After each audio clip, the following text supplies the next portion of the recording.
Mesdames et messieurs, bonsoir et bienvenue à une nouvelle édition de Direct. On va passer en revue les dernières nouvelles locales, mais aussi on va parler du forum de Davos où participent quelques responsables égyptiens, dont le ministre des Affaires étrangères, Sameh Choukri, et surtout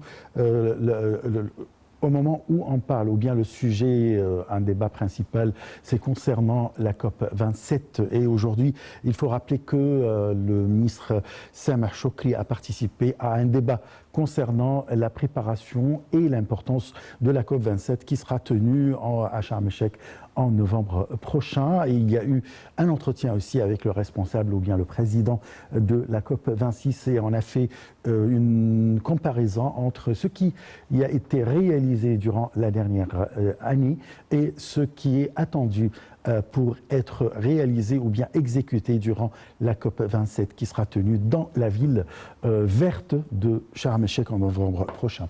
Je commence par après cette édition de 2021 qui s'est déroulée dans un format virtuel à cause de la pandémie de Covid-19, le Forum économique mondial de Davos 2022 retrouve son cadre habituel dans la station suisse du 22 au 26 mai. Le ministre des Affaires étrangères, Sameh Choukri, prend part aux activités de la réunion annuelle de ce Forum économique mondial de Davos. Salih Hamadi Rachoucha nous donne les détails.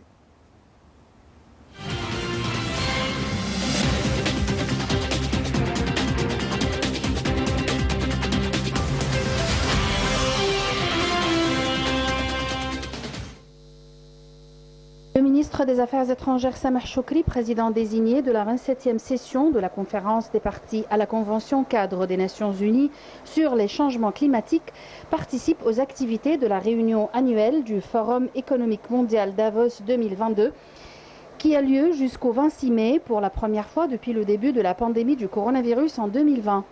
Lors de sa participation, M. Choukri s'entretient avec un certain nombre de hauts responsables de divers pays participant au forum en marge de ses activités afin de se concerter sur les travaux en cours pour préparer la 27e session de la COP27 que l'Égypte accueillera et présidera en novembre prochain à Sharm el-Sheikh, ainsi que sur les moyens de coopération pour renforcer l'action climatique internationale à différents niveaux, surtout le renforcement des mesures d'adaptation au changement climatique et l'atténuation de ses répercussions. Le Forum économique de Davos de retour dans une ambiance morose après 2 ans de pause liée à la pandémie du coronavirus. Quelques 2500 participants sont annoncés, dont une cinquantaine de chefs d'État et de gouvernement. Le premier à faire un discours est le président ukrainien Volodymyr Zelensky qui s'exprime par visioconférence. Le fondateur du forum, Klaus Schwab, a déjà assuré que Davos ferait tout son possible pour soutenir l'Ukraine et sa reconstruction. L'ombre de la guerre sera omniprésente, mais les débats porteront également sur le changement climatique, la flambée des prix de l'énergie ou encore les craintes d'une crise alimentaire mondiale.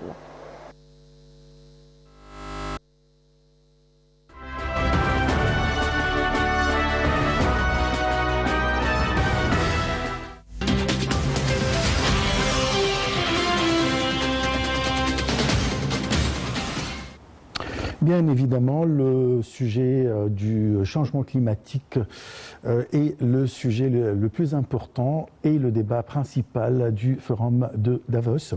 On parle de comment transformer les énergies en énergie verte et surtout dans les grands pays industrialisés, mais aussi dans les autres pays émergents en parlant de l'Afrique. Et comme on vient de voir le discours du président de la République qui a mentionné la puissance de l'Afrique qu'un jour, dans quelques années, l'Afrique essaye d'être une partie très importante dans le développement mondial et ce à partir du changement de sa transformation de son énergie en énergie verte. Voilà, l'Égypte contribue à la transformation de ce phénomène, ou bien de l'énergie en énergie verte sur le continent africain. Le forum de Davos n'a pas négligé ce sujet. On a consacré une très bonne partie de ce forum à discuter de le changement climatique, l'importance de ce qui a été réalisé dû aux résultats de la COP26 et ce qui y est attendu de la COP27 qui sera tenue en Égypte à Sharm el-Sheikh en novembre prochain. C'est la transformation, bien la dépendance sur tout ce qui est énergie verte, tout ce qui est vent, énergie du vent, énergie solaire et énergie de l'hydrogène verte, de l'hydrogène vert. Et ça, c'est un sujet très important qui a été traité ce matin entre le président, ou bien traité par le président Abdel Fattah al-Sisi en se réunissant avec les responsables égyptiens sur l'importance de l'hydrogène vert. Si je reprends le sujet du forum de Davos, une série de démarches importantes ont été prises au cours de la dernière période pour soutenir le partenariat avec le secteur privé et les partenaires du développement dans le domaine du climat, dont la finalisation de la stratégie nationale sur le changement climatique 2050 et qui associe le climat et le développement en prenant en compte les considérations sociales et économiques et le développement durable du pays. Salih Hamed et Arashoucha.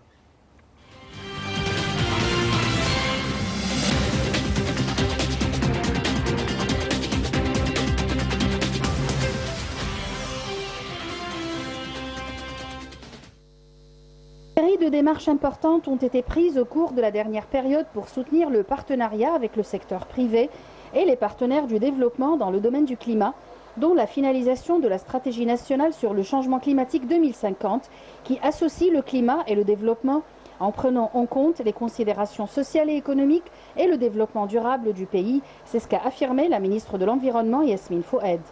La stratégie comprend 5 composantes, lesquelles l'atténuation, l'adaptation, le financement, la gouvernance climatique et la science et technologie, a dit la ministre lors de sa participation à la réunion de la délégation des institutions américaines travaillant dans le domaine de l'investissement dans l'énergie verte lors de sa visite en Égypte, qui a été organisée par la Chambre de commerce américaine au Caire.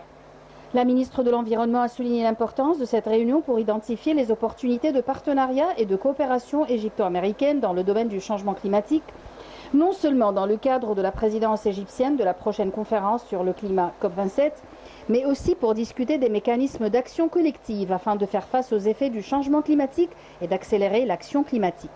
Madame Fouad a également évoqué le rôle de la réunion afin d'identifier les mécanismes de participation du secteur privé à la lumière de la finalisation de la stratégie nationale sur le changement climatique 2050. Elle a passé en revue les exemples d'opportunités d'investissement vert dans un certain nombre de secteurs en Égypte. Elle a souligné l'importance du secteur agricole en matière d'adaptation aux effets du changement climatique et dans le domaine de la sécurité alimentaire, notamment à la lumière des circonstances critiques auxquelles le monde est confronté avec l'aggravation de la crise économique mondiale.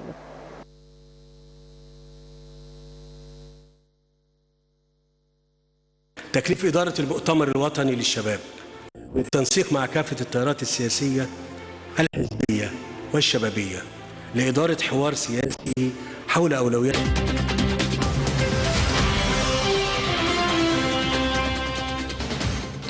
Voilà, on vient de voir ou bien de suivre quelques déclarations de la part du président de la République sur le dialogue national en Égypte entre toutes les forces politiques, toutes les idées qui sont présentées dans la rue égyptienne et dans les partis politiques égyptiens, les mouvements, etc. Voilà, c'est un appel de la part du président de la République concernant ce sujet. Nous avons, il faut dire, un slogan, continuer à recevoir des contributions du dialogue national des différentes forces et groupes du peuple. Depuis le lancement de cet appel de la part du président de la République pour un dialogue national égyptien qui rassemble tous les courants et groupes de la société et chargeant l'Académie nationale de formation d'organiser et de coordonner ce dialogue et d'ouvrir la porte à la participation de tous les Égyptiens. L'Académie a reçu un grand nombre de participations, d'idées, de visions et de propositions de divers partis et groupes, partis politiques, syndicats, institutions, personnalités publiques, citoyens et autres. L'Académie continue de recevoir des idées et des propositions de diverses forces et groupes de la société égyptienne. L'Académie souligne qu'elle continuera à suivre l'approche de neutralité et d'impartialité totale dans le cadre de son rôle organisationnel, technique et la coordination, loin d'interférer avec le contenu du dialogue. Ceci en application des directives, bien sûr, du chef de la République. Et un comité mixte impartial sera formé de diverses personnalités nationales, ainsi que d'un certain nombre d'experts et de personnalités publiques. À ce comité de recueillir ces propositions et de les présenter au dialogue pour empêcher l'élaboration d'une vision unifiée de toutes les forces participantes, afin que ces résultats représentent la feuille de route vers la nouvelle République. Nous avons le plaisir d'accueillir dans le studio Madame Amira Hussein, vous êtes analyste politique, bonsoir. Bonjour. Bonsoir. Alors là, on parle du dialogue national égyptien. Comment voyez cet appel de la part du président de la République? J'aimerais commencer mes propos par dire que l'unité fait la force. Le fait de s'écouter, et de s'entendre, de chercher un terrain commun d'entente, c'est mieux, comme nous vivons dans un monde où la cession, la désintégration est la plus facile des choses.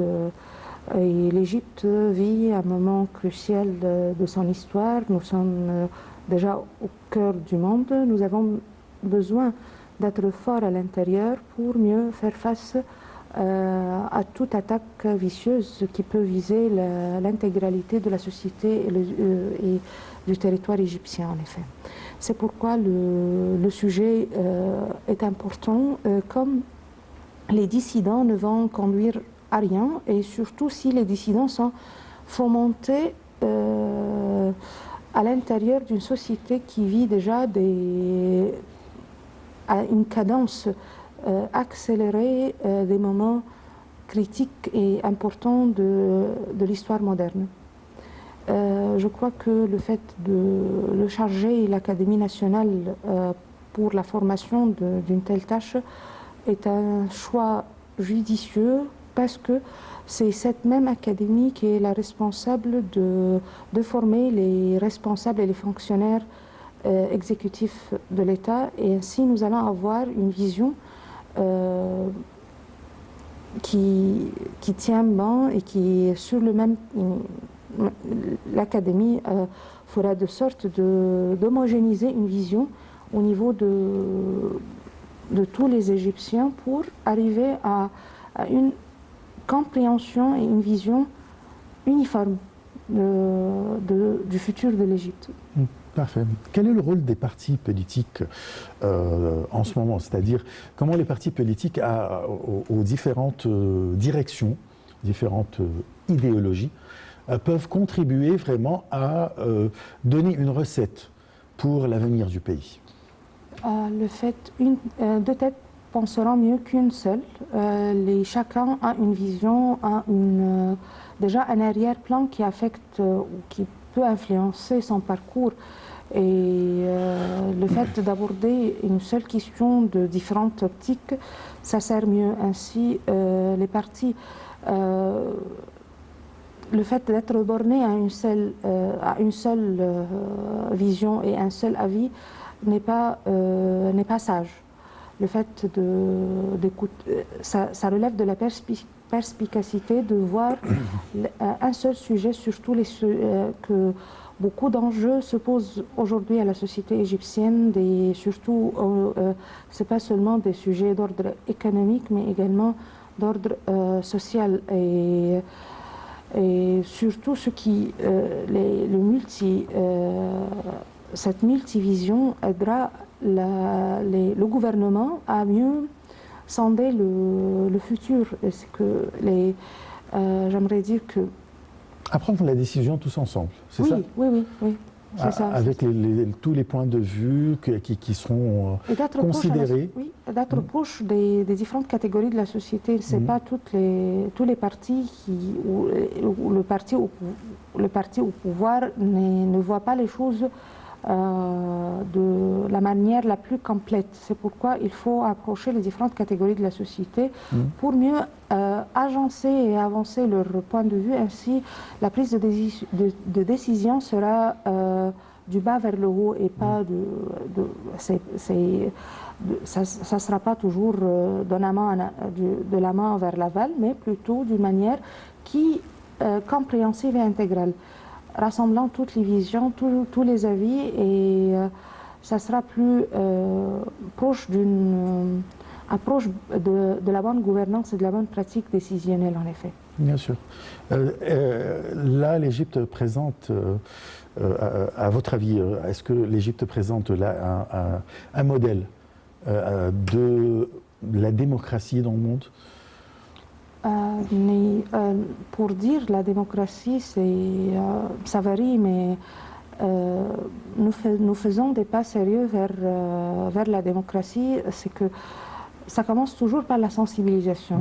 Il faut et par le dialogue. Et par le dialogue. Il faut sensibiliser les gens en les familiarisant par leurs devoirs avant les droits. Il faut commencer par les devoirs. Et le fait de donner une opinion, plutôt, ça relève du devoir plutôt que d'un droit. Comme nous faisons partie d'un seul pays, et c'est le citoyen qui nomme le député à l'Assemblée du peuple ou au Parlement, et celui qui, à son tour, qui doit contrôler le gouvernement et la présidence de la République même. Comment on dit que c'est le peuple qui décide? Oui. Voilà. Bon. Tout à l'heure, je parlais du changement climatique. Tout à l'heure, je parlais du forum de Davos qui se tient actuellement en Suisse, bien sûr. C'est pour la première fois depuis 2 ans que les responsables de plus d'une centaine de pays qui se rencontrent face à face, pas en visioconférence comme les 2 dernières années à cause de la pandémie du coronavirus. Et là, le ministre égyptien des Affaires étrangères, Sameh Shoukry, qui a présenté la vision de l'Égypte vis-à-vis des solutions pour les répercussions du changement climatique, et surtout que l'Égypte va accueillir la COP 27 à Sharm el-Sheikh en novembre prochain. Je vais présenter quand même comment l'Égypte pense de ce sujet, comment se prépare, si on parle des quelques prochaines décennies pour faire face au changement climatique, et puis on va parler en détail de ce sujet. Le Premier ministre et président du Conseil national pour le changement climatique, Mostafa Madbouli, a lancé la stratégie nationale pour le changement climatique en Égypte 2050 lors de la célébration organisée par le ministère de l'Environnement en présence de plusieurs ministres égyptiens, des responsables onusiens, des ambassadeurs et des représentants de missions et organisations internationales. Salih Ahmed et Yara Choucha nous donnent les détails, et puis on va commenter avec notre invitée ce soir, Madame Amira Hassan.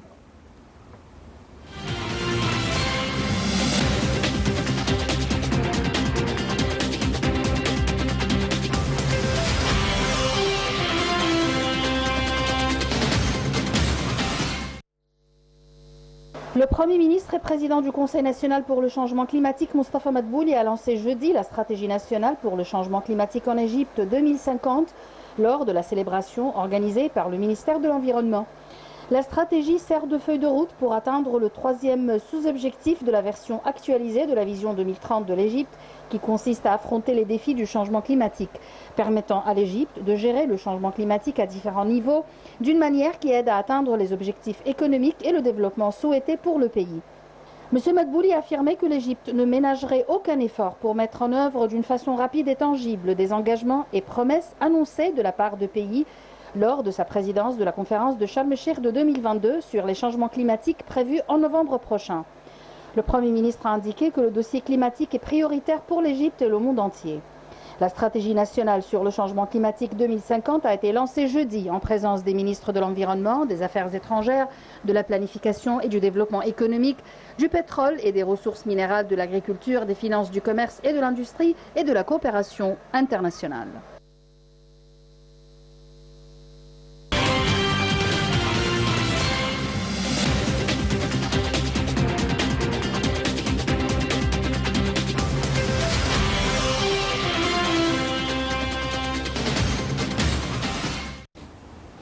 La question du changement climatique préoccupe tout le monde. Là, tout le monde essaye, bon, tout le monde, si je parle des pays les plus industrialisés, ils ne font pas beaucoup, mais il faut qu'ils fassent beaucoup. Comment vous voyez cette question mondiale ? Le changement climatique maintenant est une question qui tire toutes les sonnettes d'alerte et au monde de prêter attention à la voix alarmante de la nature. Maintenant, il est impératif de réduire la température du monde de 1,5 degré centigrade pour éviter des catastrophes. Maintenant, nous approchons juin et nous vivons des soudains coups de froid.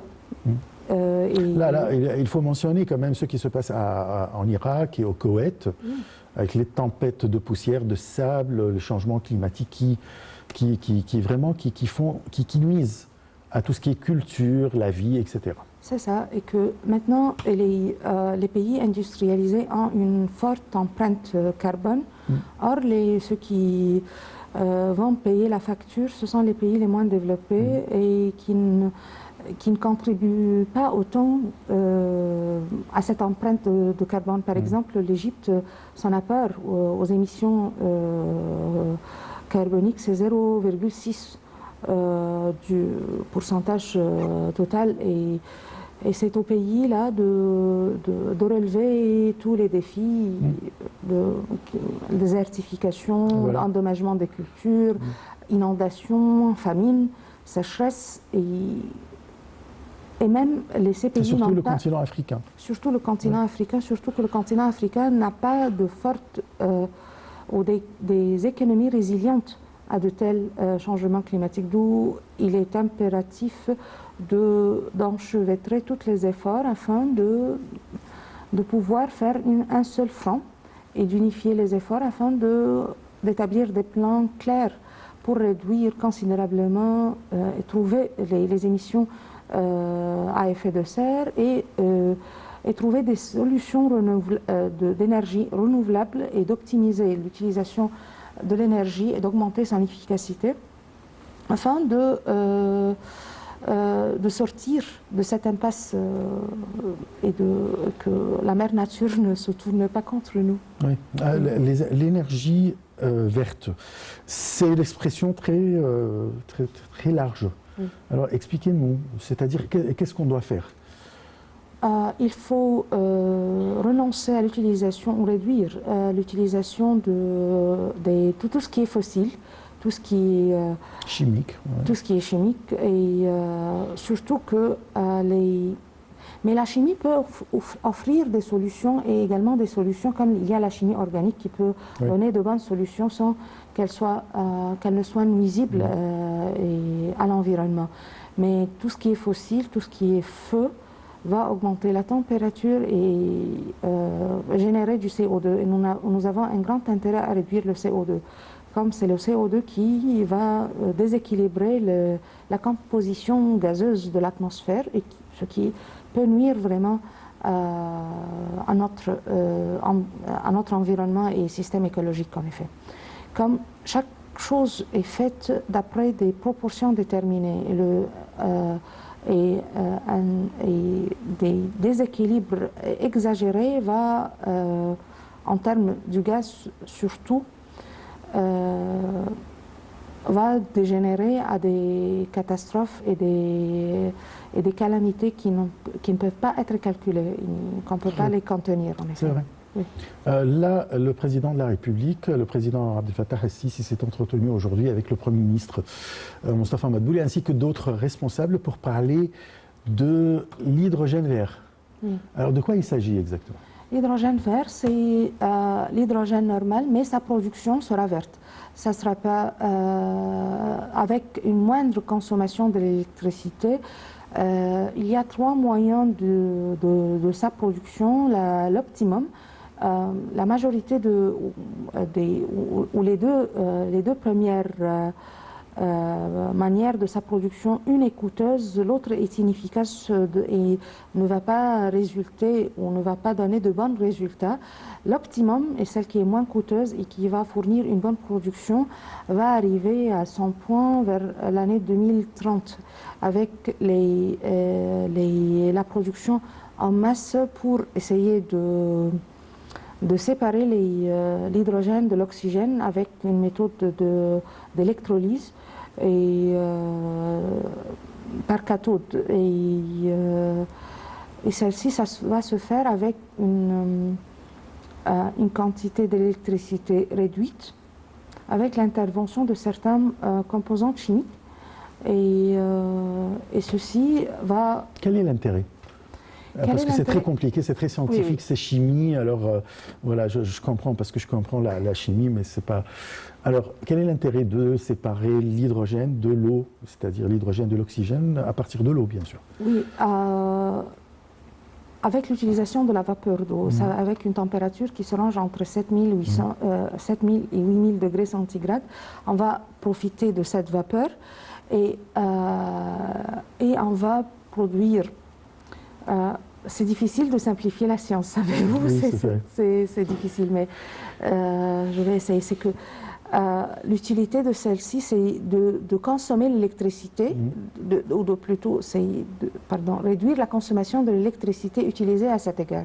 On va profiter plutôt de la chaleur pour la génération, pour la séparation. Pour éviter d'utiliser tout ce qui est nuisible. Oui. Voilà. Bon, la COP 27 sera tenue en Égypte en novembre prochain, dans la ville de Sharm el-Sheikh, qui sera transformée en ville verte. Ça veut dire quoi? Ville verte, Sharm el-Sheikh, c'est une ville touristique. Alors, le tourisme de masse endommage l'environnement. Oui. Alors, les hôtels, maintenant, conseillent les touristes à ne pas utiliser à tort et à travers l'eau. À ne pas essayer, ne pas changer les draps tant que les draps sont propres, et essayer d'éviter tout ce qui est plastique. Maintenant, on ne va plus utiliser le plastique. Ça fait longtemps que Sharm el-Sheikh, les supermarchés et tout ça, utilisent le papier et pas la plastique. Oui, c'est d'opter vers un train de vie durable. Et tout ce qui est recyclable sera utilisé. Et tout ce qui est électricité sera solaire, etc. Et même, c'est-à-dire, on va faire des espaces de verdure partout.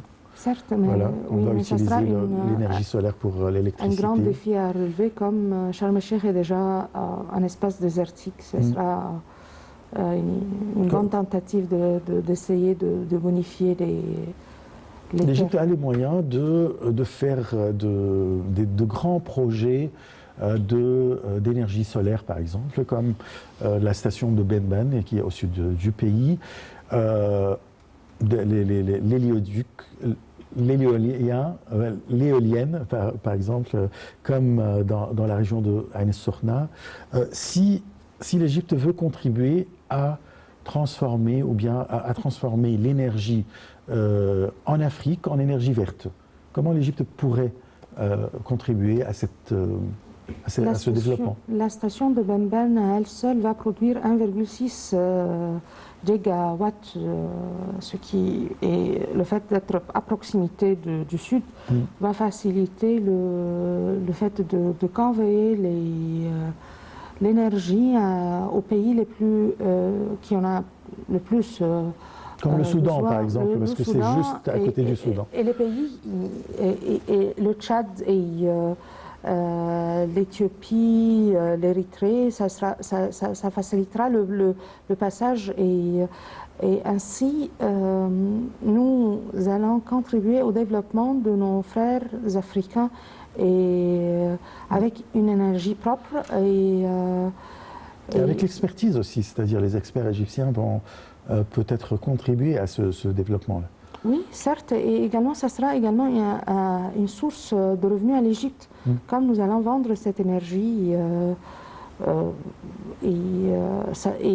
La communication et le fait de transférer le savoir, c'est une preuve suffisante sur la bonne foi que l'Égypte a à l'égard de ses frères africains. Oui. Est-ce que le monde, tout le monde, a l'intention vraiment de contribuer à préserver notre planète? Je parle surtout des pays les plus industrialisés. Les pays les plus industrialisés sont devenus des pays industrialisés comme ils servent d'abord leurs intérêts, n'est-ce pas? Alors, en utilisant des moyens, comment on dit, des moyens qui ne sont pas bons pour la santé de la planète et de l'être humain. Mais en tout cas, tout sera payé. Personne ne va, en fin de compte, personne ne va échapper à payer sa facture. Ils seront également... Comme les pays africains seuls ne peuvent pas faire face seuls à ça. Ils doivent nécessairement réduire, ils doivent nécessairement adopter les critères d'industrialisation les plus stricts. Il faut appliquer les filtres sur leurs cheminées, il faut réduire, il faut traiter les eaux utilisées à la fabrication. Par conclusion, alors tout le monde doit coopérer et contribuer à la préservation de notre planète Terre en utilisant l'énergie verte. Je vous remercie beaucoup, Amir Hassen. Je rappelle que vous êtes analyste politique. Je vous remercie pour ces informations et ces explications concernant surtout la préservation de notre planète. Merci. On se donne un rendez-vous demain à la même heure. Très très bonne soirée. Au revoir.